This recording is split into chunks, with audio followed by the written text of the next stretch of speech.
Hoy nos metemos de lleno en la historia de una nación definida por su geografía, una geografía extrema, y por un ciclo que parece no tener fin, el de la destrucción y la reinvención. Viajamos a Chile, esa increíble y estrecha franja de tierra apretada entre la cordillera y el mar. Mirad, para entender Chile, lo primero es pillar esta idea, la de una isla continental. Es que es fundamental. Hay que imaginarse un país rodeado no por agua, sino por las barreras naturales más bestias que se puedan concebir. Por el norte, el desierto de Atacama, el más árido del mundo. Al sur, los hielos de la Patagonia. Al este, la muralla gigante que son los Andes. Y al oeste, el inmenso océano Pacífico. Este aislamiento que ha hecho, pues no solo ha moldeado el paisaje, sino que ha forjado un carácter nacional muy particular, muy resiliente y, sobre todo, muy consciente de su singularidad. Pero claro, antes de que todo esto se llamara Chile, este territorio ya era un hervidero de culturas. Por el norte, la sombra del imperio inca era alargada y se sentía su influencia.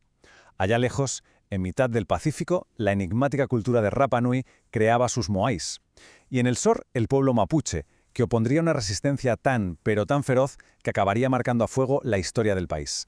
Y entonces, la historia da un vuelco. Llegan los españoles y aquello no es un encuentro, es un choque de trenes, un choque de mundos. Así empieza una lucha larguísima y brutal que se va a convertir literalmente en la fragua de la identidad chilena.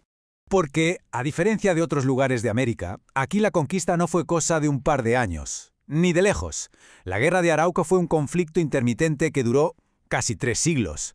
Pero fue mucho más que batallas. Fue el crisol, el lugar donde la sangre, la cultura y las visiones del mundo se mezclaron a la fuerza, dando origen a esa identidad mestiza que es la base de lo que hoy es Chile. Avanzamos hasta la independencia, y como en toda buena historia, aparecen dos protagonistas con estilos totalmente opuestos.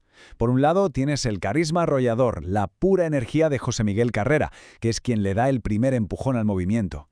Y por otro, la cabeza fría, la visión de estratega de Bernardo O'Higgins, que es quien consigue sentar las bases de la nueva república. Sus choques y sus aportes fueron, ambos, cruciales. Y con la República ya en marcha, nos plantamos en el siglo XIX, una época muy particular, en la que Chile, a diferencia de sus vecinos, logra una estabilidad política bastante sólida y encuentra una fuente de riqueza que parece inagotable. Pero, como veremos, esta prosperidad tenía una cara B muy oscura. ¿Y cuál era el motor de toda esa riqueza? El salitre, el llamado oro blanco del desierto. La Guerra del Pacífico, que enfrentó a Chile con Perú y Bolivia, fue en el fondo una guerra por el control de esos desiertos, riquísimos en nitrato. La victoria chilena no solo expandió su territorio hacia el norte, sino que cambió su economía para siempre. Y con el chorro de dinero del salitre, pues llegó el lujo desmedido. Es la Belle Époque chilena, una era de opulencia brutal. Palacios fastuosos que brotaban en Santiago y Valparaíso, una alta sociedad que vivía obsesionada con copiar hasta el último detalle de la moda de París, un espejismo de prosperidad. Porque, claro, todo ese brillo ocultaba una realidad terrible, y esa realidad tenía nombre, la cuestión social. Así se llamó al abismo que separaba a la élite de la clase trabajadora. Hablamos de una miseria extrema, de condiciones de vida infrahumanas para los mineros y los obreros que literalmente se dejaban la vida para sacar esa riqueza de la tierra. Y con esa tensión social acumulándose, llegamos al corazón de esta historia, al siglo XX. Un siglo que en Chile fue como un péndulo salvaje, oscilando de un extremo al otro, entre sueños de una sociedad más justa y las peores tragedias. El punto de inflexión es 1970. Pensemos en el contexto, plena Guerra Fría, el mundo partido en dos, y de repente Chile hace algo que deja al planeta boquiabierto. Elige en las urnas, democráticamente, a un presidente socialista, Salvador Allende. Su proyecto, la vía chilena al socialismo, era un experimento único, hacer la revolución con votos, no con balas. Pero el sueño duró poquísimo, la fractura fue total y casi instantánea. Lo que empieza en 1970 con una victoria democrática se acaba de forma brutal con el golpe de Estado del 11 de septiembre de 1973. A eso le siguen 17 años de dictadura militar, un periodo oscuro que curiosamente no terminaría con una revolución, sino con un lápiz y un papel en el plebiscito de 1988. El legado del régimen de Augusto Pinochet es, aún hoy, un tema que divide profundamente a Chile, porque tiene dos caras.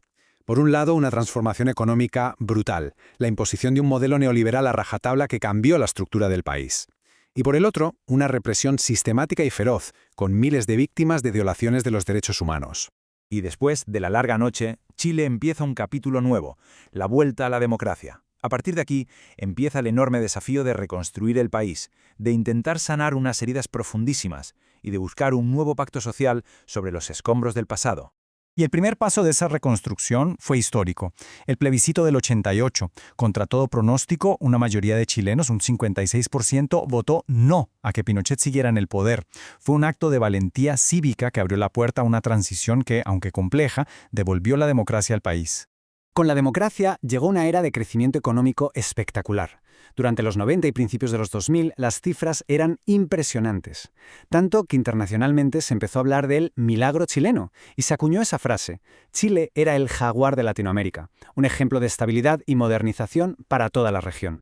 Pero esa imagen de éxito se rompió en 1000 pedazos en octubre de 2019. El estallido social, una ola de protestas masivas, a veces muy violentas, sacudió el país hasta sus cimientos. ¿Qué reveló? Pues las grietas enormes de desigualdad y malestar que se habían ido acumulando bajo la superficie de ese aclamado modelo.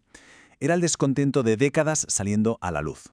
Y eso nos lleva directamente al presente, a un Chile que vive un momento de reflexión intensísimo, de debate constante.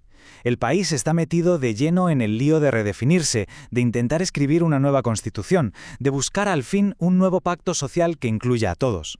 Hay una frase que quizás lo resume todo, que Chile es un país de poetas y terremotos, una tierra de una creatividad desbordante, capaz de dar 2 premios Nobel de literatura como Neruda y Mistral, y a la vez una tierra que vive sometida a los temblores constantes, a la furia de la naturaleza.